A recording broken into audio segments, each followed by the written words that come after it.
Welcome to Beyond the Byline, produced by the Seattle Association of Black Journalists. Today's guest is veteran news reporter Essex Porter, interviewed by Kevin P. Henry. Welcome to Beyond the Byline. Veteran journalist Essex Porter has been a news reporter for 4 decades and recently retired. He shared some fond memories, some funny stories, and talked about what it takes to be a successful journalist. So what inspired you, or what was that seed, or when did you first think, oh, I might want to pursue a career in journalism? So you could just take me back to that. I really didn't decide on journalism until I was in high school, and probably not until I was really a senior in high school. Uh, I'm a military kid. I attended 2 high schools. One was in Kansas. The other one was in Hawaii. Mm. I have to admit, couldn't quite get to the one in Hawaii soon enough, but I made it for my senior year. I had a great high school newspaper with great fun people and a great teacher advisor. And I I really sort of fell in love with it then. I was assembling page one, and I was writing a what I thought was a funny humor column inside. Sometimes it actually was funny, but that's when I really got energized. And But what part, by the way, what island were you on in Hawaii? I was on Oahu. My father was assigned to Fort Shafter, the Army base made famous in the movies about Pearl Harbor, where planes fly over this circle of palm trees. I lived very close to the circle of palm trees. That really is a military base, and people really do live there. And that was my senior year in high school. I truly enjoyed it. I did not intend to go to college in Hawaii. I was looking for strong journalism schools, and because I lived in Kansas, I had driven past the University of Nebraska, and I had come to learn that it had a very strong journalism school, and that just felt comfortable. So I applied, and fortunately ended up there. It was a good choice. And what part of journalism appealed to you? Was it the, interviewing people, or was it the actual writing or the research? Was there something in particular that really resonated with you about it? What really resonated with me about it was the chance to be an eyewitness to history. My family watched the news every night at dinner. You would see history being made. This was the mid and late '60s, early '70s. I remember learning the word filibuster because it was 1964, and the Civil Rights Act was trying to get through Congress, and there was a long filibuster that eventually broke. But yeah, and then is a story I like to tell because it didn't occur to me until I had been in journalism for decades. Maybe the seed was planted. President Kennedy was assassinated. Okay. So, here's my journey to journalism. You, All you right. didn't have to be very old at the time for November 22nd, 1963 to become embossed in your memory. At the time, I was in second grade going to a school in Junction City, Kansas. I left our new house in Junction City just as the CBS News Bulletin slide had appeared on the screen. And this was about lunchtime. Back in those days, even elementary school kids were allowed to walk home to lunch and then go back to class. Well, I'd finished lunch. It was time to walk back to school after lunch. So I saw the bulletin slide, but I didn't know that President Kennedy had been killed until I got back to Westwood Elementary. This is back when there was no cable TV. So the strongest TV signal came from the CBS affiliate WIBW in Topeka, Kansas. It was 60 miles away from where I was in Junction City. CBS News anchor Walter Cronkite would later be called the most trusted man in America. He was already the most trusted newscaster in the Porter House, and we could not turn away from the coverage. So I really had planned on, kind of thought I would grow up to be a scientist, but looking back, that history-making Kennedy assassination coverage is the reason I ended up chasing down a kind of a fraudulent candidate for state Supreme Court I'm trying to get him to answer questions that he doesn't want to answer. And, a lot of my journalism was not quite that dramatic as it looks, but you're often trying to get people to answer questions they don't quite want to answer, but ultimately they know they should in some way.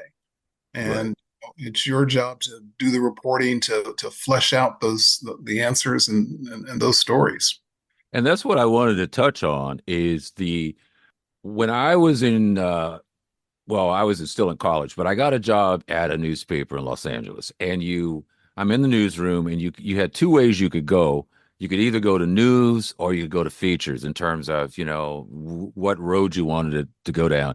And it was a very easy decision for me to go to features because the features people were having all the fun as far as I was concerned. I mean, they were going to the parties and they were talking to celebrities. Everybody wanted to talk to them basically because it's an author that's trying to get publicity for their new book or an actor Right, trying to talk about it. right, And the news people always had to like chasing people down, talking to people whose, parents just got run over by a train or something. And now you have to sit there and go, so, well, tell me how you're feeling. And I said, oh, this is so depressing. And then I thought, I also couldn't interject any kind of humor or be real creative or funny with the story because it's always this hard news. But you went for the hard news. So tell me why didn't you go to features? What was it about news that really got you? well, news is where the history was made. And it going into college, on my way to college, that in August of '74 is when President Nixon resigned over Watergate. There had been, a couple of really history-making years before that. I grew up when the U.S. was in the middle of the Vietnam War, and I lived on Okinawa for a total of 7 years, split between Kansas for all that. I'm an Army kid. You know, we were reading about that in the papers, watching that on TV. Uh, I remember I was quite young at the time, but I still remember the headline in the newspaper, The Stars and Stripes. They had an extra edition on Okinawa when John Glenn orbited the Earth, the first American to orbit the Earth. I just remember all those just highlights in history, and was always fascinated by them. So I wasn't drawn to the sort of features that you were drawn to, where you might be uh, interviewing the book author, the actor, the actress. In my career, I did do features, and I actually got to do some of those stories.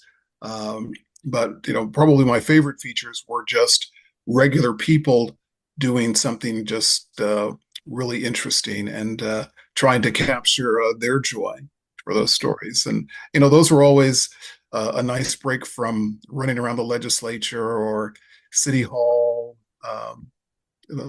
But I always came back to those stories about government and politics because I just felt those were the most important things for people to know and the most historic things for me to witness.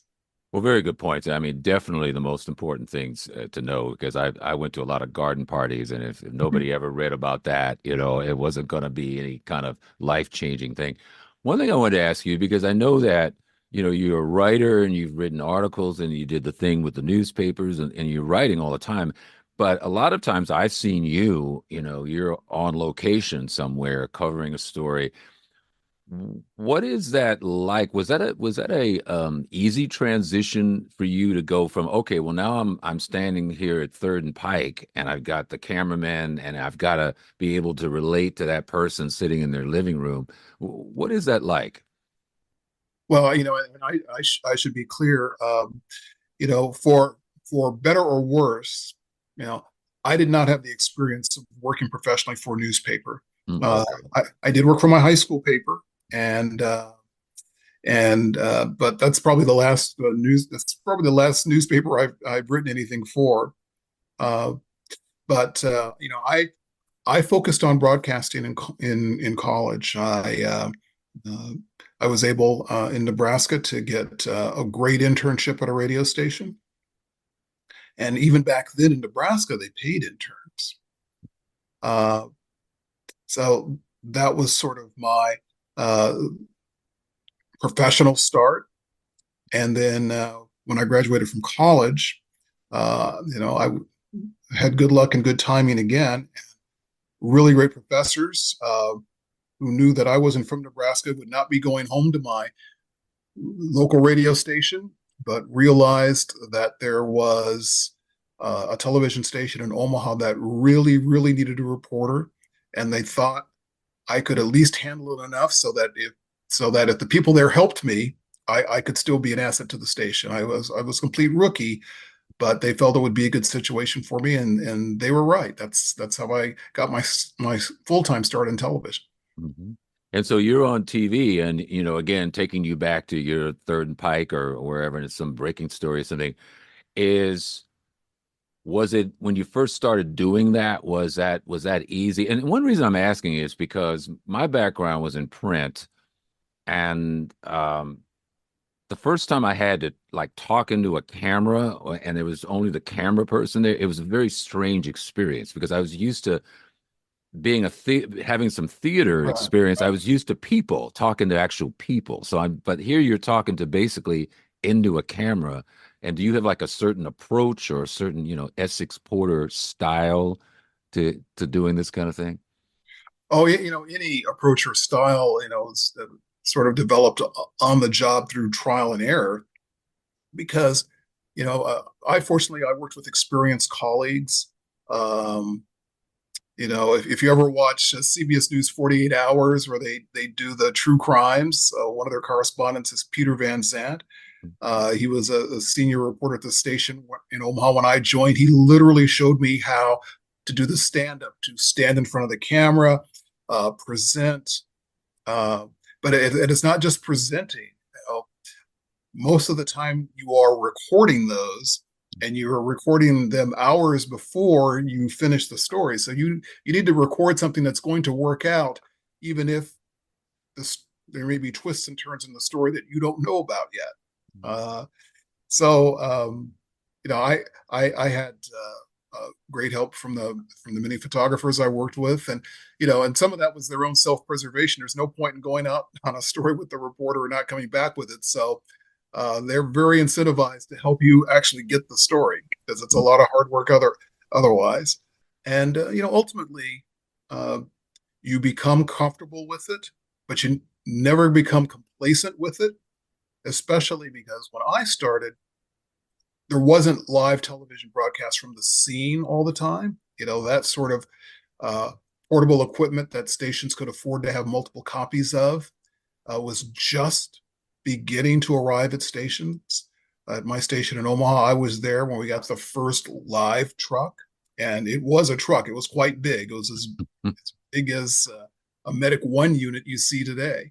Ultimately, you just begin to realize that you're talking to people. You're not necessarily talking to a crowd. You're looking in that lens. Maybe you just think of it as a couple of people, and they're counting on you to explain something and show them something in a way that helps them understand why it's important, and in a way that makes sense to telling the story in a way that's accurate, in a story they can follow. And certainly I didn't manage to do that every single time, but that was the goal every single. Now, did anything ever very bizarre happen to you? I mean, sometimes I've seen on YouTube, there's these clips of like reporters and there's somebody behind them and something weird happens, or was everything pretty normal when you had to cover stories? Well, I did stories for 4 decades, so I'm sure, yeah, a few bizarre things did happen. Um, I One thing was sort of the dangerously bizarre. I was covering the aftermath of one of the more riotous May Day celebrations in Seattle, where there was always a very, very peaceful march that was done by unions. That march was always peaceful, but you know then others who had other points to make about May Day would mix in. I was broadcasting live on Second Avenue when, literally talking on live television when a couple of people came up and gave me a gentle and seemingly joyous hug live on television. But we always wondered if those were the same people who were wearing masks when they took wooden baseball bats to the windows at Nike Town a few blocks away and maybe decided to come on television in that way to celebrate. I never had. Some of my colleagues did have streakers, people who were nude walk behind them. Um, I never had anyone do that, although someone did capture a picture of someone who was almost nude walking behind a live shot. I don't think they were doing necessarily on purpose.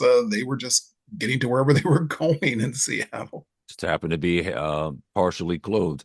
Let me ask you this, for somebody who's like a high school student or even a college student or even a middle school student who thinks, I really want to be a journalist what would you advise, how would you advise them to prepare? What kind of skills are necessary and maybe what type of kind of temperament does somebody need to be a successful reporter or journalist? I would say hopefully, at your school, there's some sort of writing or journalistic activity. Maybe it's a school paper, maybe it's now a school news website, maybe that's not printed. And definitely, find those folks, find that advisor, write about something you're interested in. Maybe you're interested in sports and you want to go to the games. Maybe you're interested in sports and you want to be the photographer. Sports especially requires pictures. And photography, photojournalism is a key, crucial, and core part of what journalism is. So maybe you want to do something like that. In terms of education, certainly there are, journalism degrees you can seek in college. A journalism degree is not required. Sometimes, often a job will require a degree, but a lot of places, experiences in life, experiences that don't involve directly journalism are also valuable. I'm sure you will still run into journalists who had never graduated from college, and but that may be more of an advantage than a disadvantage. And so journalists can come from many perspectives and experiences. I would advise, and looking back on it, I clearly should have. I would advise trying to be fluent in another language. It could be Spanish, Chinese, Japanese, French, but I would try to be fluent in another language, especially a language that's maybe spoken in your hometown. You may not end up being a journalist in your hometown, but that would give you a start. There's much to be said about learning the history and tenets and practicing journalism. Maybe that's not your primary degree. Your primary degree could be any of the humanities, any of the sciences, because those things will give you insight. You're as a journalist, you're not going to be covering newsrooms. You're going to be covering government, or you're going to be covering education. You're going to be covering, business of some kind. Maybe it's a business that relies a lot on science. So, having your degree in something, or a dual degree, but a degree in something that's not journalism, can also be helpful. How about temperament? What is there a certain personality or, one thing that comes to mind, you mentioned about having to chase somebody down the street, and I've seen other reporters that have to, be somewhat assertive or even aggressive trying to get the story. Is there a certain like temperament that you think, a toughness or whatever you want to call it, that's necessary to be a successful journalist? I think ultimately you can be shy, but you have to be able to overcome it to do the job. So, you might be shy in your personal life, but when you're working, you need the ability to make calls to people who you don't think really want to pick up the phone, to knock on doors for people who you think might want to slam the door in your face once they realize it's you. So I would say, persistence, some energy, the ability to have uh, empathy, to sort of see things the way someone involved in the story might see or feel them. Um, my wonderful colleague Deborah Horn always says that we often meet people on the very worst day of their lives. It takes it takes empathy to ask them if they would like to share the story of what has happened, maybe to a loved one, share some of the trauma that maybe they've had to experience. And I would say it takes the willingness to accept responsibility. It takes integrity. You'll have your own feelings about a story or about an issue, but then the question is, can you also see that there are others who might have other perspectives, and how can you include those in the story?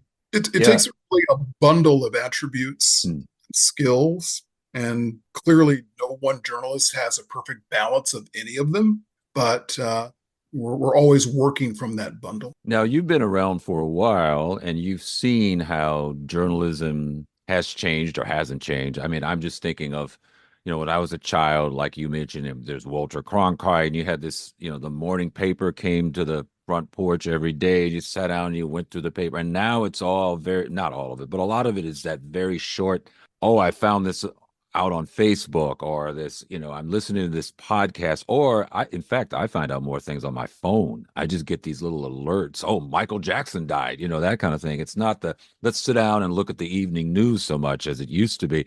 So how have you seen it change, and do you like all the changes, or there's certain things that you wish were different, or what? I mean, how do you feel? Because you've been doing this over 30 years, right? So you've seen a lot of the changes. Yeah, it's very, very kind of you to say it was only 30 years. Um, Since you were in the fourth grade, right? well, perhaps the biggest change, and it's affected everything, and it started affecting everything a few decades ago. The biggest change is the speed at which events can be reported. Even before the widespread use of the internet, even before the internet was invented, television stations began to get equipment that'll let them broadcast things live from the scene. Well, if you can broadcast live from the scene, then the issue is, how much time will you have to gather information on some stories? You're not going to actually have much time to gather information. You can watch this in today's newscasts, where if there is, some terrible accident or shooting in the middle of a newscast, they will tell you, here's what happened. We are sending a team, and maybe 30 minutes later, that team is there. They've had a chance really to gather just a few snippets of information, but they will broadcast what they know live. So that's the big change, because as a reporter, you need to be a good self editor to be sure that when you know something's a fact, you say so. When you know something's uncertain, you say so. When you know something shouldn't be reported yet because it's pretty dramatic, but it might be completely wrong, you hold off. And a lot of times you're doing that in your head as you are talking live. That's the biggest change. The reporters, imagine the reporters at the beginning of the 20th century, when all of a sudden they could use a telephone. Then their editors expected them to find telephones and report, what they knew right away. And then, someone back at their outlet, if it was a newspaper, they usually had someone called the rewrite. It used to always be a man, so they called it the rewrite man. And a reporter from the scene would dictate facts that they've uncovered, quotes they've gotten from people, and it was the rewrite person who would assemble that into the coherent narrative. It's sort of the speed. Now you not only have the speed that's provided by the internet, but you also have the fact that there are few barriers to publication. So anyone can do journalistic work, whether they call themselves a journalist or not. Then we, as consumers of news, we as more mainstream producers of news, have to judge whether some snippet that we have seen on Facebook or Instagram or X is worthy of trying to confirm, worthy of reporting because maybe it's been presented by someone you know and know you can trust, or how can you confirm it? So, there's a lot more streams of information to balance and juggle. And it's all very fast. Yeah, a lot faster. I mean, I remember and again, I was writing features, so I could write a feature and it wouldn't come out for 3 days, and I'd have all kinds of time to, oh, well, just get it to me in a couple of days kind of thing. And now it's like, grab the phone or start texting, and it's just like a Roadrunner cartoon, basically. Any final thoughts? Anything you just like to add? Well, if you're the kind of person who just has to tell the news and is always talking about whether it's the news, in your family, the news around school, the big stories that you see online or on TV. If you're that kind of person, think of yourself as a journalist. Think of journalism as a career. It is, it's very important. The journalism that reflect all facets and perspectives of our many communities. There's nothing worse than a newsroom that is monochromatic. So think about it as potential. If you're going to college, even if you don't select journalism as a major, you might decide to do some journalism courses, to do some work for the school news outlets, and see if it's something that makes sense to you. There are many journalists who start off and ultimately move on to other different careers, but they've made a contribution while they were in journalism. Oh, that's great. I mean, that's a great way to kind of wrap it up with a little bow. So thank you very much. You have been listening to an interview with veteran news reporter Essex Porter. This has been Beyond the Byline with your host, Kevin P. Henry.